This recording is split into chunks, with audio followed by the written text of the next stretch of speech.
અહીંયા મારા લડોદથી ધારોલી જતા મારા ગામ વચ્ચે પશુ મળેલા અને રસ્તા ઉપર ફેંકી દે છે અને રોગચાળો ફાટી નીકળે એવી એટલી દુર્ગંધ મારે છે કે રસ્તા ઉપર પણ જવાતું નથી અને ગામના લોકો આજુબાજુના ત્રાસી ગયા છે, ખેડૂતો પણ ત્રાસી ગયા છે કે આનો રસ્તો કંઈ ઉકેલ લાવો સત્વરે, નહીં તો આ યથાવત રહેશે. વર્ષોથી આ પશુ નાખવાનું ભૂલતા નથી. આ સરપંચને રજૂઆત કરી છે, લડોદ સરપંચને રજૂઆત કરી છે, ધારોલી સરપંચને પણ રજૂઆત કરી છે, તે છતાં મળેલા ઢોર નાખવાનું ભૂલતા નથી.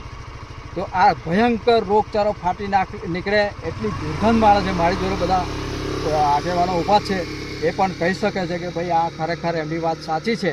શું માંગ છે તમારી?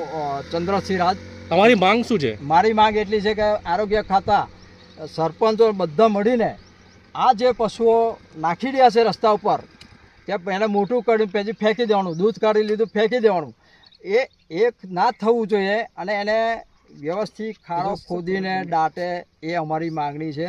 ભલે નાખે પણ રસ્તામાં ન નાખે, ખાડો ખોદીને એને વ્યવસ્થિત એની સમાધિ જેવું કરે તો પશુને પણ આત્મા